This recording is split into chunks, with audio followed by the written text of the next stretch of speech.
boxes of screws. Let me see if I can find a screw.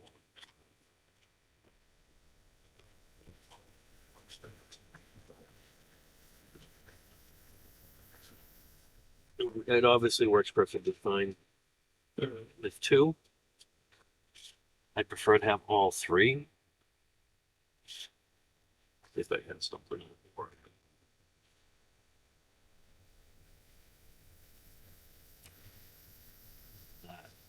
It's a little short, but it might work. Just a touch short. Let's check out this one here. Okay, that one's a little long.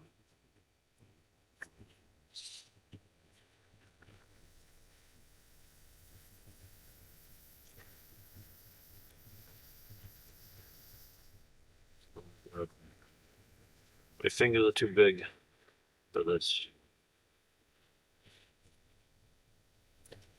Now, let's see.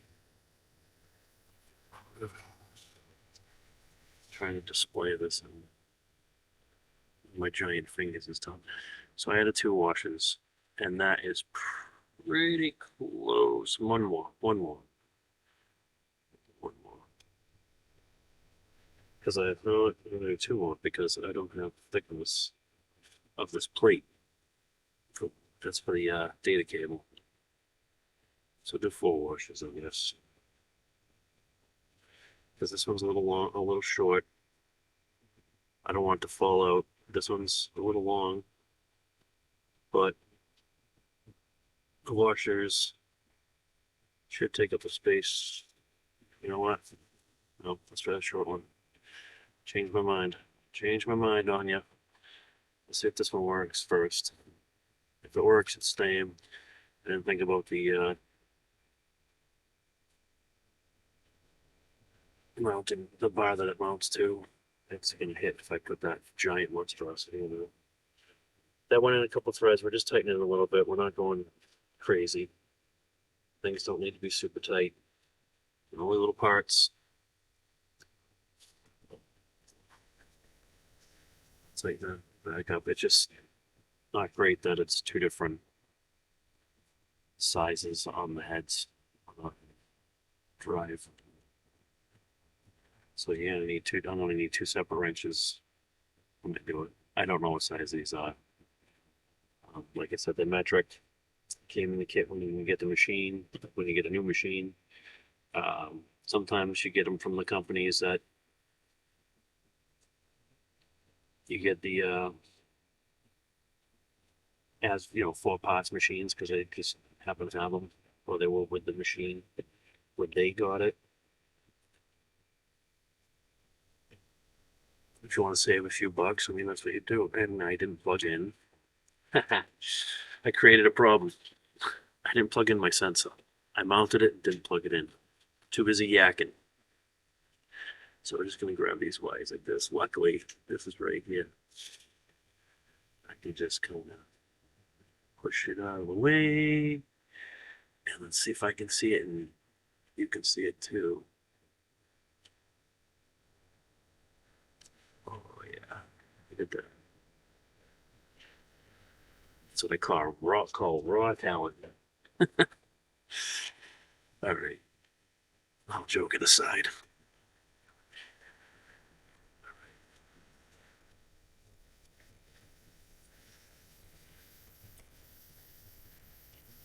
Oop, wrong wrench again. Wrong wrench, giant fingers, shaky hands. It's all good. It's all good. Still got it done. Still got it done. There we go. Now I can go mount this. Tension the belt. Try it out. These kits come in handy when you have these machines, or if you're gonna do what I do and fix machines and not spend hundreds of dollars on machines. You can go find machines that are somebody got sick of fixing it, somebody doesn't know how to fix it. To pay someone to fix a machine, it's going to cost too much. At that point, you just get another. That's how you come across these You know, it's cheaper for somebody just to buy another than to fix the one that they have. And someone like me can take it, buy it, use it, and essentially, if you can fix it, I mean, I don't see any reason why it wouldn't last forever.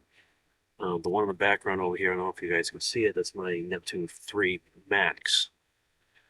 I've had some issues with that. Minimal issues. I'm probably going to do a video on that. I'm going to try to get it to act up. I did put linear rails on 2 axes to try to solve a shutter problem where the bed would move and it would shutter and cause a layer shift.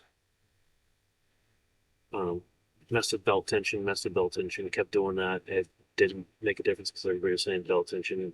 I lubed the palm wheels a little bit to see if that would help. It helped a tiny bit, but it was still there.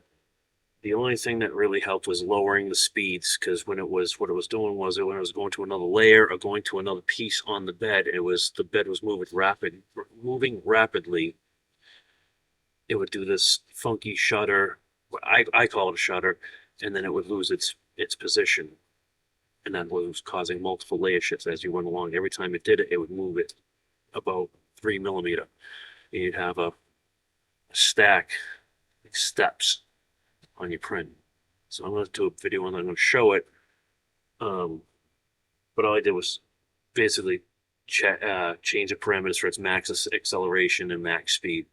But once I did that, never a problem again. But the linear rails quieted the machine down significantly. So back to this. We're not on a little tangent, sorry. Basically, when I take this off, I put it on, I loosen these top wheels. You loosen the top wheels, and you can kind of just get it off. The same thing going on. You coming off, you loosen the belt, take the belt out of the little stirrups here, loosen these guys up, so like this. You don't have to take them right off, you just loosen them right up. Pull the head off, and the same thing going on. Put it on, tighten these up, put your belt on,